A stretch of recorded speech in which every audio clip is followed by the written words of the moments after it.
Hi hello నమస్తే welcome to Lakshmi వంటలు. ఈరోజు మీకు తోటకూర పకోడీ ఏ విధంగా చేసుకోవాలని చేసి చూపిస్తాను. ముందుగా మిక్సీ జార్లో పచ్చిమిర్చి, అల్లం, వెల్లుల్లి, జీలకర్ర బరకగా గ్రైండ్ చేసుకోవాలి. ఈ విధంగా ఒక బౌల్ తీసుకుని అందులో సన్నగా కట్ చేసిన తోటకూర,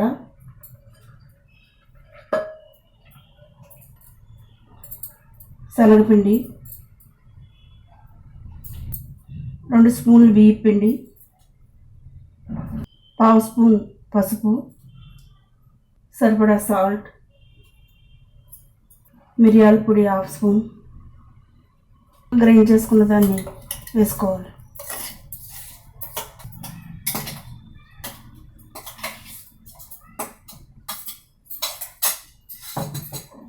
ఇవన్నీ వేసుకుని బాగా కలుపుకోవాలి.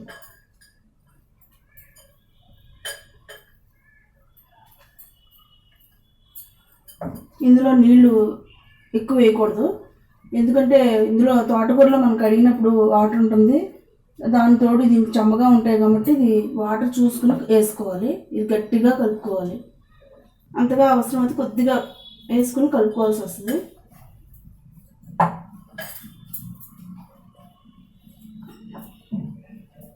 తోటకూర కూడా సన్నగా కట్ చేసుకోవాలండి. బాగా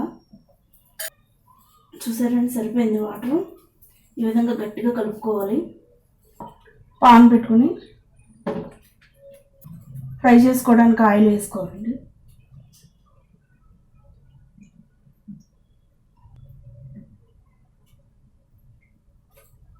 స్టవ్ ఆన్ చేసి ఆయిల్ హీట్ అయిన తర్వాత వేసుకోవాలి. ఆయిల్ హై ఫ్లేమ్ మీద హీట్ అవనిచ్చి లో ఫ్లేమ్లో పెట్టుకుని పకోడీ వేసుకోవాలండి. ఇలా చిన్న చిన్నగా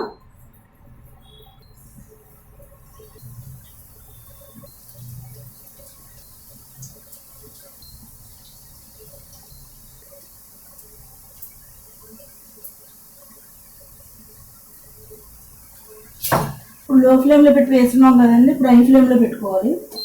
ఫ్రై అయినప్పుడు మటుకు హై ఫ్లేమ్లో పెట్టుకొని ఫ్రై చేసుకోవాలి.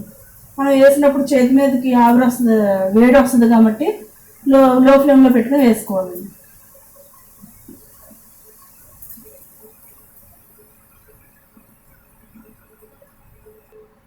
ఇప్పుడు కొద్దిగా ఫ్రై అయ్యాయని కలుపుకోవాలి. కొంచెం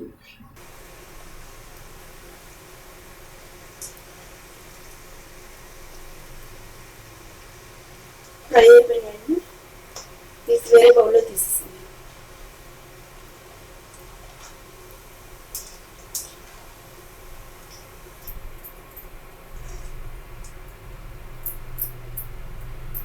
వేరే బౌల్లో తీసుకున్నాను. ఫ్రై అయిపోయి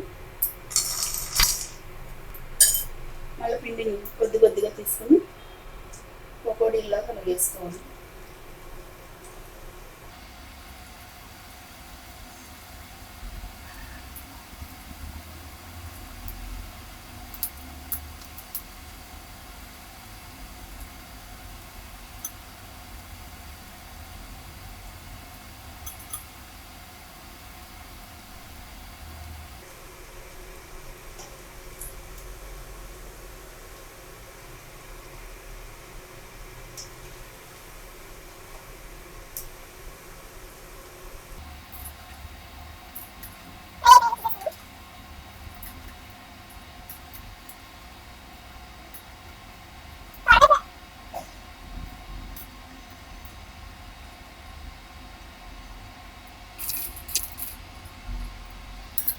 చూసారు కదండి తోటకూర పకోడీ ఏ విధంగా చేసుకోవాలనేది. ఈ వీడియో మీకు నచ్చినట్టయితే లైక్ చేయండి, మీ ఫ్రెండ్స్ అండ్ మీ ఫ్యామిలీ మెంబర్కి షేర్ చేయండి. మరిన్ని వీడియోల గురించి సబ్స్క్రైబ్ చేసుకోండి.